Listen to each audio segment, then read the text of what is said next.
La perte de sang s'est arrêtée par la puissance du Seigneur. Luc 8, versets 40 à 48. À son retour, Jésus fut reçu par la foule car tous l'attendaient. Et voici, il vint un homme nommé Jaïrus qui était le chef de la synagogue. Il se jeta à ses pieds et le supplia d'entrer dans sa maison parce qu'il avait une fille unique d'environ 12 ans qui se mourait. Pendant que Jésus y allait, il était pressé par la foule. Or il y avait une femme atteinte d'une perte de sang depuis 12 ans et qui avait dépensé tout son bien pour les médecins, sans qu'aucun ait pu la guérir. Elle s'approcha par derrière et toucha le bord du vêtement de Jésus. Au même instant, la perte de sang s'arrêta, et Jésus dit « Qui m'a touché ?» Comme tous s'en défendaient, Pierre et ceux qui étaient avec lui dirent « Maître, la foule t'entoure et te presse, et tu dis qui m'a touché ?» Mais Jésus répondit « Quelqu'un m'a touché, car j'ai connu qu'une force était sortie de moi. » La femme, se voyant découverte, vint toute tremblante se jeter à ses pieds et déclara devant tout le peuple pourquoi elle l'avait touchée et comment elle avait été guérie à l'instant. Jésus lui dit « Ma fille, ta foi t'a sauvée, va en paix. » A-t-elle été guérie de sa perte de sang? Mes chers croyants, c'est l'automne. Le temps et mon humeur sont bien parce qu'il fait frais. Vous pouvez vous endormir à cause du bon temps et perdre votre temps, mais ce n'est pas une excuse pour dormir pendant les sermons. Frères et sœurs, vous aussi êtes très heureux que ce soit l'automne, n'est-ce pas? Nous n'avons pas envie de travailler et pensons que ce serait bien de jouer au foot. L'exercice est difficile l'été parce qu'il fait trop chaud, mais nous voulons le faire maintenant que c'est l'automne. Le passage des Écritures d'aujourd'hui est le récit d'une femme qui avait une perte de sang et a rencontré Jésus, puis la maladie a guéri. Il est écrit que lorsque Jésus était sur le chemin pour guérir la fille de Jaïrus, un dirigeant de la synagogue, une femme qui était affligée par une perte de sang depuis 12 ans a touché le bord du vêtement de Jésus et a été guérie. Quel genre de maladie était la perte de sang qu'avait cette femme? On l'appelle perte de sang parce qu'une personne ayant la maladie ne cesse de saigner. C'est une maladie très épuisante. Si vous et moi nous mettons dans les chaussures de cette femme, nous nous sentirions misérables à chaque fois que nous saignons. Vraiment, avant que nous ne soyons nés de nouveau, nous étions aussi spirituellement comme cette femme qui avait une perte de sang. Comme cette femme, nous aussi ne pouvions que vivre en commettant des péchés chaque jour. Nous étions des gens qui ne pouvions garantir que nous n'allions pas commettre de péchés et ne pourrions que les commettre continuellement, peu importe combien souvent nous les nettoyions par des prières de repentance. Nous étions ce genre d'êtres humains devant Dieu. Mais il est écrit que cette femme, qui était affligée d'une perte de sang depuis 12 ans et ne pouvait être guérie par personne, a touché le vêtement de Jésus par la foi et elle a été guérie. Auparavant, vous et moi vivions aussi dans ce monde continuellement en commettant des péchés. Il n'y a pas eu un jour sans cela. Nous commettions des péchés, faisions des prières de repentance, commettions davantage de péchés et faisions davantage de prières de repentance tous les jours quand nous menions des vies religieuses dans le christianisme. Et certaines religions non chrétiennes disent que vos péchés disparaissent si vous conjurez des formules, et certains disent que vous devez faire des devoirs de service comme prix pour le péché. Mais puisque les péchés des gens ne disparaissent pas par ces choses, nous continuions tous les jours sans aucun moyen d'être libérés des liens du péché. Mais la Bible dit que la puissance de guérison est sortie de Jésus aussitôt que cette femme qui avait une perte de sang a touché son vêtement, et elle a été immédiatement guérie. La purification de nos péchés était identique, c'était pareil pour vous et moi. Jusqu'au moment où nous sommes devenus justes en croyant dans l'évangile de l'eau et l'esprit, nous avions une perte de sang spirituellement. Nous ne pouvions que commettre le péché tous les jours, et nous ne pouvions que vivre en nettoyant ces péchés encore et encore, les empilant dans l'arrière-cour de notre cœur sans fin. Mais nous nous rappelons que nos péchés ont cessé et totalement disparu en une fois, en croyant dans l'œuvre juste de salut que notre Seigneur a accomplie. Nous sommes réellement des gens qui croient dans l'évangile de l'eau et de l'esprit qui est comme un miracle, et c'est notre devoir de croire et de le diffuser. Notre Seigneur est venu sur cette terre afin de nous sauver de tous nos péchés, a été baptisé par Jean-Baptiste afin d'accomplir toute la justice de Dieu, a ainsi pris tous les péchés du monde, a été attaché à la croix et est mort pour nous sévèrement là, et nous a sauvés de tous les péchés du monde une fois pour toutes, en étant ressuscité des morts. Quiconque connaît et croit dans ce salut miséricordieux peut être purifié de tous ses péchés. Certaines personnes pourraient penser que l'évangile de l'eau et de l'esprit est seulement une doctrine du christianisme, mais cette vérité d'évangile de puissance n'est pas une doctrine du christianisme et est réellement merveilleuse. Si nous pensons à notre passé, avenir et présent, nous ne pouvons faire autrement que dire que l'œuvre que notre Seigneur a faite pour éliminer tous nos péchés une fois pour toutes est l'évangile vraiment merveilleux du salut. Si nous connaissons la justice du Seigneur, qui est venu pour éliminer tous nos péchés, si nous croyons et connaissons la justice du Seigneur qui a accompli la justice de Dieu par l'évangile de l'eau et de l'esprit, nous devons réaliser que tous nos péchés ont été gérés déjà. Cet évangile est quelque chose pour quoi nous sommes très reconnaissants. C'est parce que tout ce que nous avons fait, c'est croire au baptême de notre Seigneur et son sang à la croix, par lesquels il est venu sur la terre et a pris tous les péchés du monde pour nous, et tous les péchés qui étaient dans nos cœurs ont disparu en une fois. Avant que nous ne soyons nés de nouveau, ces nombreux péchés que nous avions ne partaient pas même si nous faisions des prières de repentance en jeûnant, faisions de bonnes œuvres, faisions beaucoup de dons et allions dans beaucoup de réunions pour les éliminer. Mais ils ont tous pris fin à la foi quand nous avons juste accepté cette parole et œuvre de Jésus, qu'il a porté tous les péchés de ce monde à la fois en étant baptisé par Jean-Baptiste au Jourdain, est allé mourir à la croix, puis est ressuscité des morts. C'est comme vous le lisez ici au sujet de la perte de sang de la femme qui est partie. Cette femme ne pouvait être traitée par aucun médecin du monde non plus, mais elle a pu être guérie en rencontrant et ayant foi en Jésus qui est juste. Mes chers croyants, nous avons aussi reçu la rémission de tous nos péchés à la fois par la puissance de l'évangile de l'eau et de l'esprit du Seigneur. L'évangile de l'eau et de l'esprit du Seigneur est vraiment puissant et merveilleux. Pour nous sauver des péchés du monde, le Seigneur exalté nous a sauvés nous croyant de toute condamnation à la fois, en venant sur la terre, étant baptisé par Jean-Baptiste, versant son sang à la croix et ressuscitant des morts. Nous pouvons savoir comment nous avons pu devenir des gens sans péché maintenant en réfléchissant à l'évangile de l'eau et de l'esprit. Nous sommes vraiment reconnaissants pour la miséricorde du Seigneur et pour son évangile puissant. Si nous avions vécu jusqu'à maintenant avec tous nos péchés, nous serions probablement devenus fous et serions sur le point de mourir. Il y a longtemps, je pensais que le salut était seulement dans le sang de Jésus versé à la croix et m'attachais à cette idée, peu importe combien je recherchais dans la parole de Dieu et pensais à la purification des péchés de l'humanité. Et je faisais des prières de jeûne, méditais sur la parole de Dieu afin d'apprendre le vrai évangile, et me demandais si ceci ou cela était la vérité, mais j'ai finalement abandonné parce que j'étais fatigué d'y réfléchir. Peu importe combien j'essayais de résoudre le problème de mes péchés, cela finissait en vain sans trouver d'issue. Je pouvais imaginer les solutions à la plupart des problèmes en organisant mes pensées, mais je ne pouvais imaginer la solution au problème de mes péchés. Nous avons cru en Jésus et son sang de la croix, mais qu'arriverait-il finalement si nous ne commettions de nouveau des péchés? Nous devrions faire davantage de prières de repentance, mais nous serions sans honte après l'avoir fait, et aurions le désir que le Seigneur retourne à la croix et verse son sang et meure pour nous de nouveau. Cependant, nous ne pourrions toujours que commettre beaucoup de péchés, mais notre Seigneur a éliminé tous nos péchés une fois pour toutes en venant sur cette terre, prenant tous nos péchés une fois pour toutes à travers son baptême, étant attaché et versant son sang à la croix et ressuscitant des morts. Il est vraiment puissant, et afin d'éliminer nos péchés par cette puissance, il nous a complètement tous sauvés à la fois, en venant sur la terre, étant baptisé par Jean-Baptiste, versant son sang à la croix et étant ressuscité des morts. C'est la puissance de l'évangile de l'eau et de l'esprit du Seigneur. La puissance de l'évangile du Seigneur est comme la puissance du Seigneur qui a stoppé la perte de sang de la femme qu'elle avait depuis 12 ans. Tout ce qu'elle a fait, c'est venir derrière Jésus et toucher légèrement le bord de son vêtement. C'est comme si tous les péchés qui étaient en nous avaient été complètement éliminés par la foi dans l'évangile de l'eau et de l'esprit qui est venu vers nous.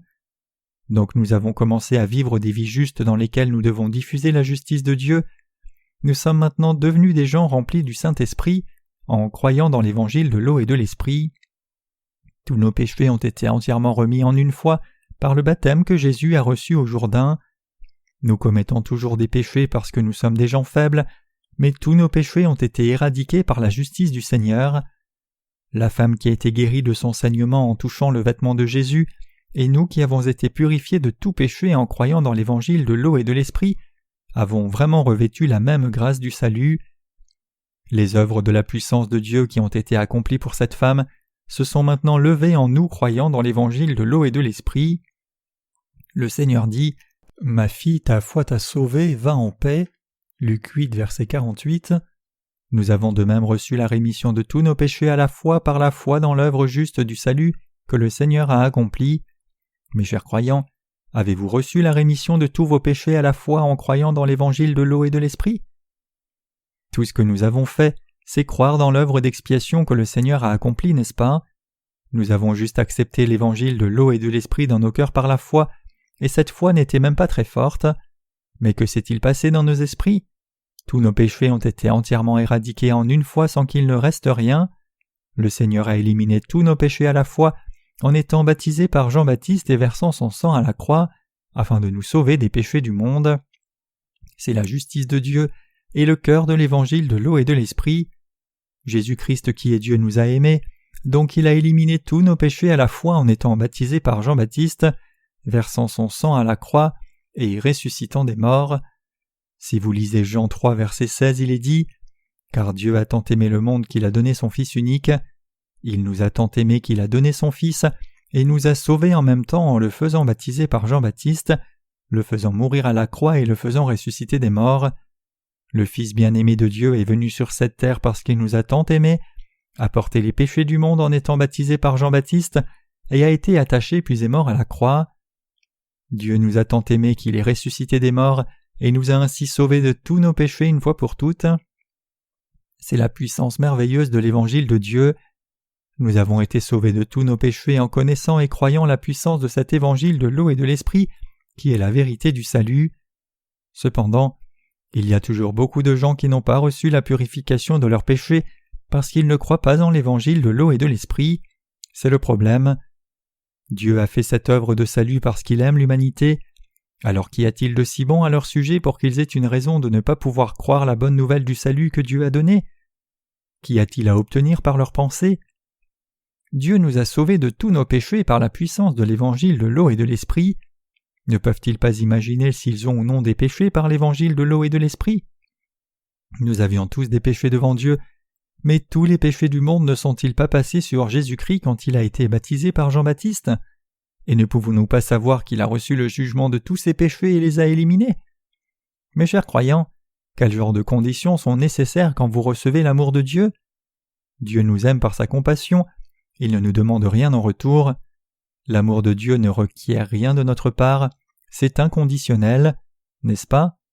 C'est l'amour que Dieu donne aux humains.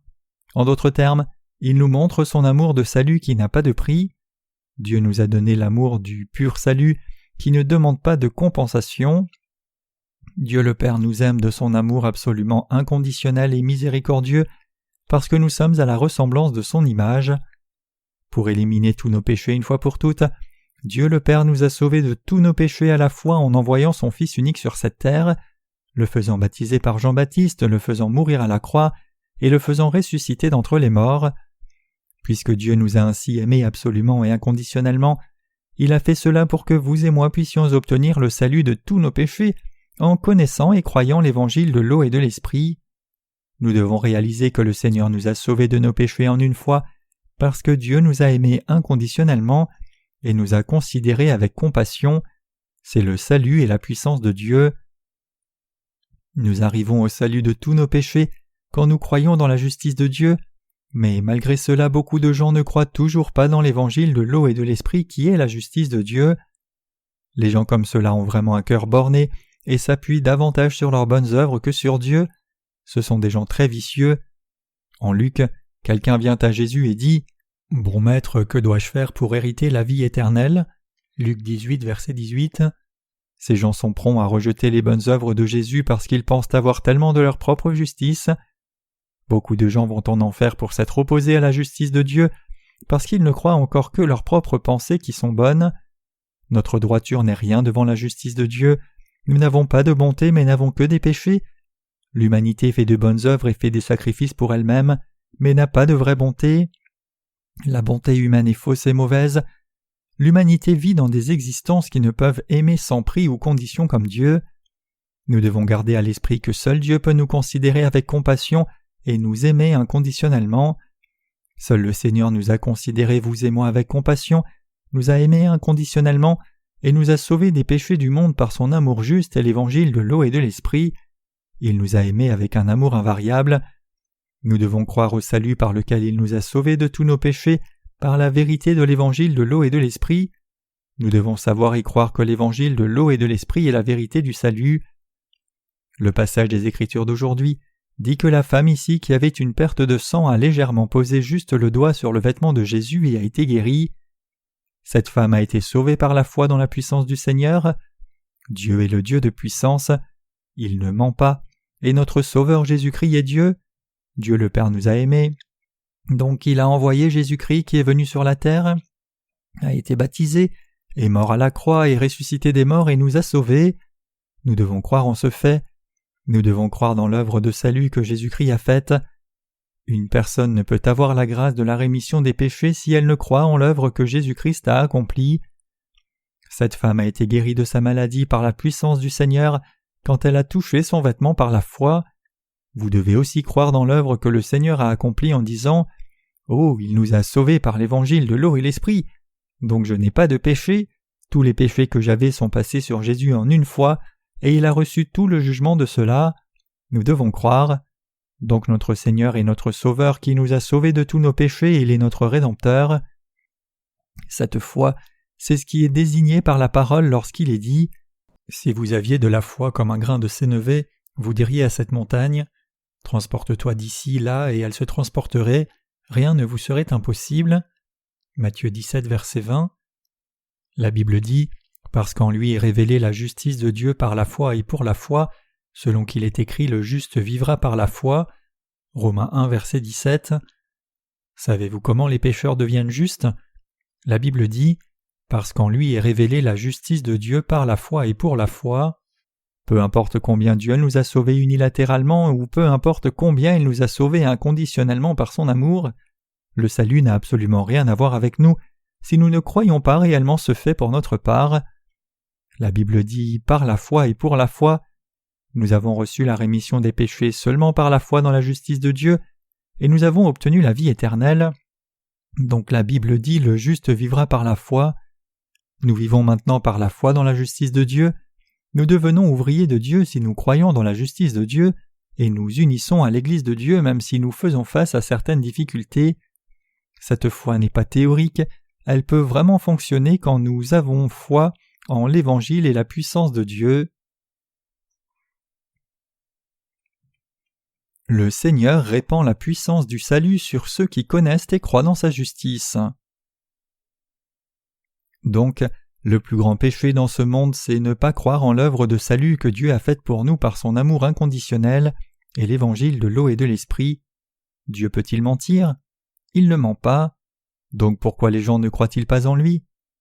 Les œuvres que Dieu a faites sont aussi inscrites dans la Bible. Comment les gens peuvent-ils ne pas croire dans leur propre salut même après avoir regardé l'évangile de l'eau et de l'esprit dans la Bible?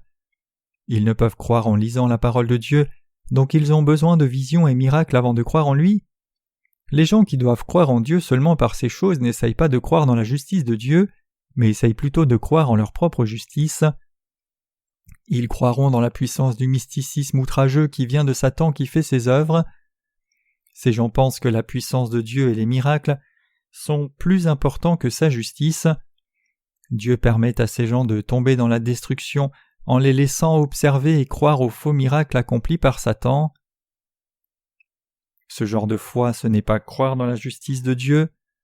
Nous devons connaître l'œuvre juste du salut de Dieu. Nous devons croire dans nos cœurs qu'il est devenu notre Sauveur par l'évangile de l'eau et de l'esprit. Quand nous croyons dans la justice de Dieu, cette puissance tombe sur nous et nous sommes sauvés. Nous devenons alors capables de vivre devant Dieu selon sa volonté par la foi, après que nous ayons été sauvés de tous nos péchés. Vous êtes maintenant en mesure de vivre par la foi dans la justice de Dieu, même si vous faites face à des difficultés inattendues. Les gens les plus méchants dans ce monde sont ceux qui défendent leur propre justice. Les gens qui pensent que leurs propres pensées sont justes sont les plus méchants dans ce monde. Les gens les plus méchants et rudes devant Dieu sont ceux qui ignorent ainsi et ne croient pas dans la parole de Dieu. Il est dit dans le passage des Écritures d'aujourd'hui que cette femme est allée vers beaucoup de médecins mais n'a pas été guérie. Cela signifie que nos bonnes œuvres et celles des autres n'ont pas pu éliminer nos péchés. La foi de ceux qui pensent être en eux-mêmes des pratiquants de justice est comme la tunique de feuilles de figue d'Adam et Ève. Ils ont cousu des feuilles ensemble et se sont fait des couvertures après avoir commis le péché envers Dieu. Cette foi est inutile et s'est déchirée peu importe combien ils ont fait d'intention. Les gens qui croient qu'ils font de bonnes œuvres ont une foi comme celle d'Adam et Ève dans l'Ancien Testament qui fabriquent et portent des linges de feuilles de figuier. Ces gens sont comme les gens qui essaient de couvrir leurs péchés par leur vie religieuse. Quand une personne fait un vêtement de feuilles et le porte, les feuilles sèchent et se brisent après 2 ou 3 jours, donc ils ne peuvent plus les porter. Contrairement aux tuniques de peau que Dieu a faites pour eux, les vêtements de feuilles de figue sèchent et se déchirent quand elles sont exposées à la lumière parce que ce sont des plantes. La justice et les bonnes œuvres d'hommes sont comme ces feuilles de figuier, donc le vêtement de feuilles implique la justice de l'homme dans la Bible, alors que les tuniques de peau que Dieu a faites pour Adam et Ève désignent spirituellement la justice de Dieu qui ne s'use jamais. Dieu voulait faire et vêtir l'homme d'un vêtement de sa justice. Le vêtement de sa justice est celui de peau. C'est comme accomplir la justice de Dieu en transférant les péchés des pécheurs sur un animal à sacrifier, en posant les mains et le tuant sévèrement. C'était l'offrande dans laquelle Dieu faisait recevoir au sacrifice le transfert des péchés des hommes, le faisait tuer et recevait sa vie comme salaire du péché. Dieu a permis aux gens qui croient dans la vérité du salut fixé par lui de cette façon d'être sauvés de tous leurs péchés. C'est la façon dont Dieu nous a sauvés. Donc les gens qui ne croient pas dans la justice de Dieu mais croient plutôt dans leur propre justice sont de Satan. La foi que Dieu veut est celle qui croit et dépend de sa justice et non la nôtre. C'est la même chose avant et après avoir reçu la rémission de nos péchés. Il y a des gens qui restent dans l'Église de Dieu un peu de temps puis partent. Ils font cela parce qu'ils ne reconnaissent pas l'Église de Dieu. Mais les gens qui restent dans l'Église du Seigneur par la foi se dévouent à l'œuvre du salut des péchés par l'évangile de l'eau et de l'esprit. Si vous avez quitté l'Église de Dieu parce que vous n'avez pas cru en l'évangile de l'eau et de l'esprit, même si vous l'avez entendu, vous serez éternellement déchus de Dieu. Nous devons savoir que c'est vraiment une grande bénédiction que vous et moi ayons reçu la rémission des péchés en croyant dans l'évangile de l'eau et de l'esprit. Nous ne pouvions que vivre nos vies entières enterrées dans le péché, mais nous pouvons maintenant vivre pour l'œuvre de Dieu par la foi à cause de la justice de Dieu. Mes chers croyants, combien c'était une agonie pour nous d'être liés par le péché? Avez-vous déjà été tourmenté parce que vous étiez liés par le péché? Ne pensiez-vous pas que vous deviez faire quelque chose de vous-même pour vous en éloigner? Il y a une personne qui pensait avoir fait beaucoup de bien, qui est allée vers Jésus et l'a défié en demandant « Que dois-je faire pour hériter la vie éternelle ?» Luc 18, verset 18. Détournez-vous et croyez dans la justice de Dieu si vous êtes comme le jeune homme qui a dit « J'ai observé toutes ces choses, que me manque-t-il encore ?» Matthieu 19, verset 20. Alors la justice de Dieu et non la vôtre vous sauvera. Vous devez maintenant revenir à Dieu et croire dans la justice de Dieu. Il y a beaucoup de gens qui doivent abandonner leur propre justice, même après avoir cru dans l'évangile de l'eau et de l'esprit. Ce sont les gens qui disent « Essayez d'être aussi bons que moi ». Nous sommes tous des gens qui ne pouvons vraiment pas faire le bien devant Dieu, que ce soit avant ou après que nous ayons reçu la rémission des péchés. Vous devez savoir que nous sommes ce genre d'êtres. Y a-t-il quelqu'un qui doit encore être tourmenté à cause de sa bonté hypocrite? Dieu met en pièces toutes ses bonnes œuvres des gens en les faisant souffrir, et il les fait abandonner devant sa justice. Dieu veut vous faire cela pour que vous dépendiez seulement et vous attachiez seulement à sa justice. C'est sa volonté qui montre sa justice. Les gens qui peuvent défendre leur fausse bonté devant Dieu sont identiques à des gens qui creuseraient à la main devant une pelleteuse. Un mouvement de pelle de la pelleteuse écarte de grosses pierres du chemin et se débarrasse de gros tas de saleté en quelques mouvements seulement. Une personne face à cette pelleteuse peut-elle dire qu'elle creuse bien? Ainsi en est-il des gens qui défendent la justice des hommes. Peu importe combien un homme fait des prières de repentance et de bonnes œuvres, peuvent-ils éliminer beaucoup de péchés comme lorsque Jésus a enlevé tous les péchés du monde en étant baptisé par Jean-Baptiste? Non, ils ne le peuvent pas.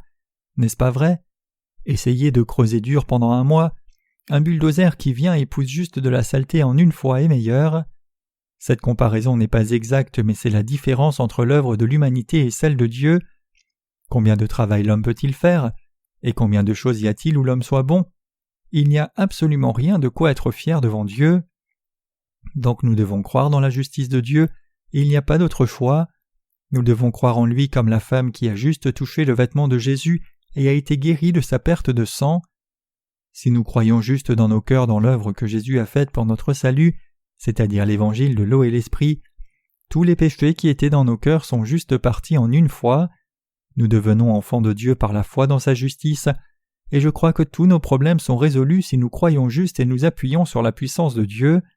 Donc il est extrêmement important de connaître l'évangile de l'eau et l'esprit, qui est la vérité profonde du salut, et les gens qui croient sont sages. Si certains parmi vous ne croient pas dans l'évangile de l'eau et de l'esprit, abandonnez d'abord votre justice, et réfléchissez concrètement à votre méchanceté et vos péchés devant Dieu. Les gens qui ne croient pas à la parole de Dieu parce qu'ils sont méchants doivent être des gens très souillés. Il y a habituellement beaucoup de gens comme cela qui pensent qu'ils sont bons devant Dieu. Ils doivent d'abord enlever leur justice et hypocrisie par la connaissance de la vérité. Ils doivent concrètement réfléchir à leurs fautes et quels manquements ils ont enfreints devant la parole de la loi de Dieu. Si vous parlez à ces gens comme si vous ne vous souciez pas d'eux du tout, ils savent tout de leur méchanceté et n'essayent même pas d'écouter l'exhortation de Dieu.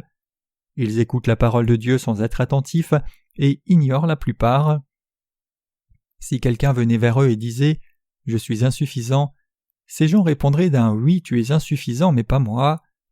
Si nous pensons qu'une personne avec qui nous parlons est quelqu'un qui défend sa propre justice et lui disons que nous sommes insuffisants, nous devons savoir qu'elle nous ridiculisera.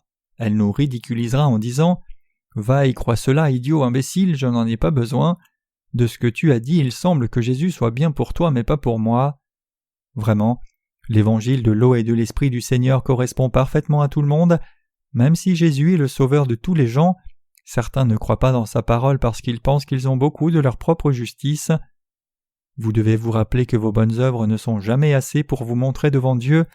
Vous devez connaître le fait que seul Dieu est juste et bon. Mes chers croyants, nous faisons des réunions de réveil et faisons l'œuvre de la mission mondiale en cet automne aussi. Nous travaillons et prions pour servir la justice du Seigneur, et le jour où le Seigneur viendra n'est pas loin. Puisque j'ai déjà donné la parole de l'Apocalypse suffisamment pour vous, je ne veux pas parler de ce qui arrivera à la fin davantage, si possible. Malgré cela, si je devais dire une chose, vous voyez que l'économie mondiale commence à décliner, n'est-ce pas? Et le déclin se déroule rapidement avec le temps qui passe. Vous avez probablement aussi une bonne compréhension de la rapidité avec laquelle les choses du monde changent. Le monde change extrêmement vite, donc je ne pense pas qu'il reste beaucoup d'occasions de diffuser cet évangile de l'eau et de l'esprit au monde entier. Maintenant qu'il y a encore la paix, nous devons diffuser l'évangile de la justice de Dieu à toute la population du monde. Nous ne serons pas en mesure de prêcher l'évangile de l'eau et de l'esprit quand le temps de la tribulation viendra.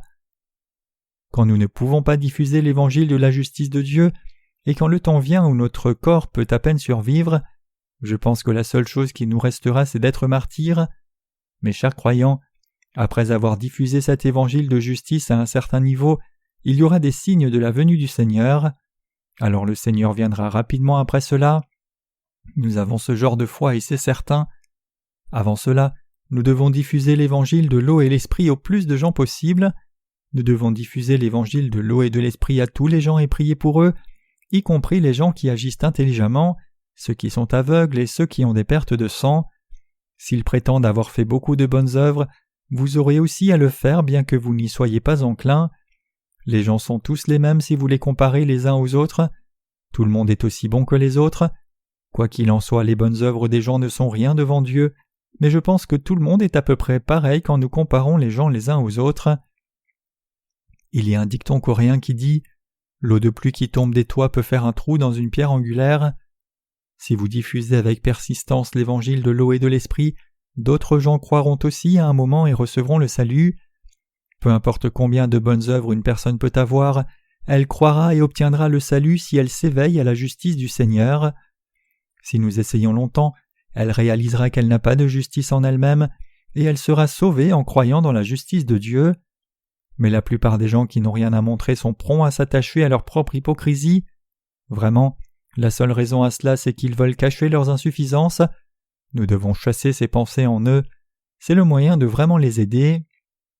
Que leur arrivera-t-il si nous ne pouvons pas chasser leur hypocrisie par l'évangile de l'eau et l'esprit? Alors la seule chose qui leur restera, c'est d'être jetés dans le feu de l'enfer. Nous devons les aider par l'évangile de l'eau et l'esprit avant que cela n'arrive.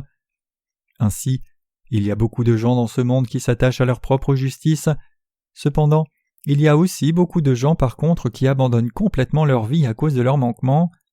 Il y a des gens qui pensent « Je suis une personne qui commet seulement le péché et ne peut rien faire parce que je suis insuffisant ». Il y a des gens qui croiront dans la justice de Dieu pour cette raison. Mes chers croyants, nous devons diffuser l'évangile de l'eau et de l'esprit en nous adaptant à l'état dans lequel ils sont, parce qu'il y a différentes sortes de gens dans ce monde. Je ne sais pas si je suis sentimental maintenant parce que c'est l'automne, mais je pense souvent aux choses qui me sont arrivées avant que je n'ai reçu la rémission des péchés. J'étais si tourmenté alors à cause de mes péchés, les jours étaient vraiment durs pour moi. Donc je voulais connaître la vérité de l'évangile authentique et j'ai questionné beaucoup de gens, mais personne ne le connaissait. Particulièrement, je voulais savoir pourquoi Jésus avait été baptisé par Jean-Baptiste, mais personne n'essayait d'imaginer concrètement pourquoi Jésus avait été baptisé. Et il n'y avait personne qui connaisse la vérité lorsque j'ai questionné sur la justice du Seigneur non plus. J'avais toujours beaucoup d'intérêt pour l'évangile de l'eau et l'esprit, donc j'ai lu la Bible en entier plusieurs fois et étudié la théologie aussi. La question dans mon cœur qui était la plus difficile à imaginer était pourquoi Jésus avait été baptisé. Je ne pouvais imaginer pourquoi il avait été baptisé par Jean-Baptiste, donc j'ai posé de nombreuses questions à des théologiens et pasteurs connus, prié et supplié nombreuses fois, et acheté et lu des livres sur le sujet. Cependant mes péchés ne pouvaient pas être purifiés par l'évangile de l'eau et l'esprit parce que je ne le connaissais pas. Alors tout comme un phare ne brille pas seulement sur sa base, la réponse de la vérité se trouve dans la Bible. J'ai finalement obtenu la réponse à ma question dans la Bible. En Matthieu 3 verset 15 il est dit « Il est convenable que nous accomplissions ainsi tout ce qui est juste ». La justice ici c'est Yi en caractère chinois, et cette lettre est composée de deux lettres composantes, c'est-à-dire Yang qui signifie brebis et Wo qui signifie moi. En d'autres termes, cela signifie « Je suis devenu une personne juste à cause d'une brebis », c'est-à-dire que je suis devenu une personne sans péché grâce à l'amour de sacrifice de l'agneau. C'est très intéressant que le fait de séparer le caractère chinois soit similaire à la volonté du Seigneur. Regardons de plus près par rapport au grec. La langue originale du texte du Nouveau Testament, le mot « ainsi » en grec signifie juste de cette façon, le plus approprié, où il n'y a pas d'autre moyen que cela.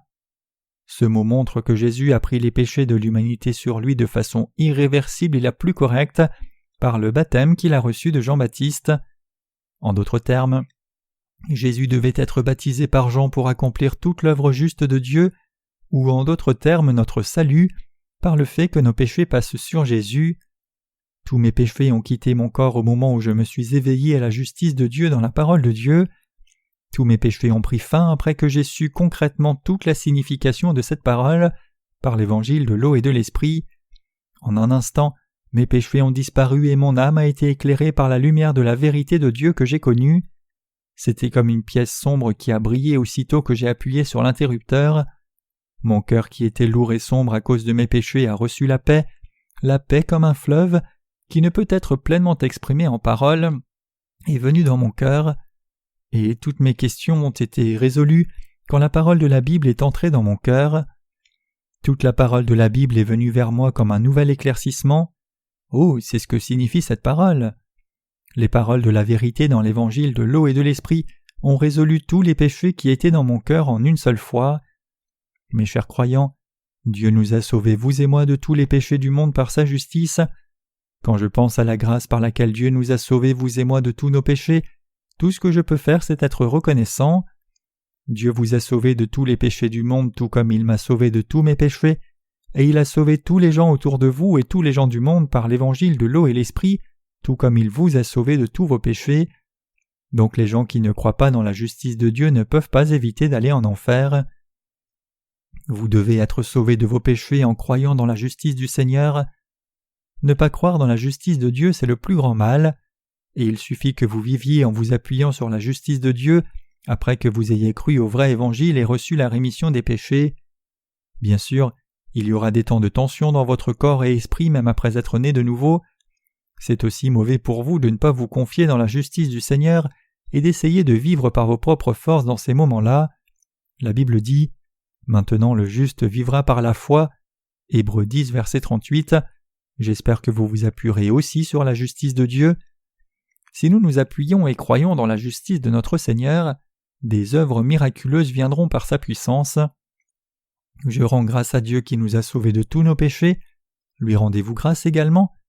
C'est vraiment agréable que le vent soit frais maintenant que c'est l'automne.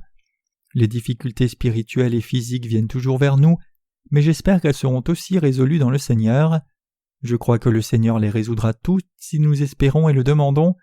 Mais puisque nous ne nous appuyons pas sur la justice du Seigneur et vivons comme nous le voulons, Dieu nous donne des difficultés pour nous apprendre à nous appuyer sur lui.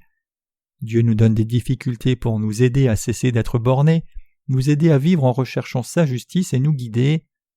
Mes chers croyants, si vous regardez la justice de Dieu, croyez-y et attendez. Alors vous verrez qu'il résoudra tous vos problèmes. Nous vivons par ce genre de foi dans la justice de Dieu. Je rends grâce de ce que Dieu nous ait donné sa justice. Alléluia.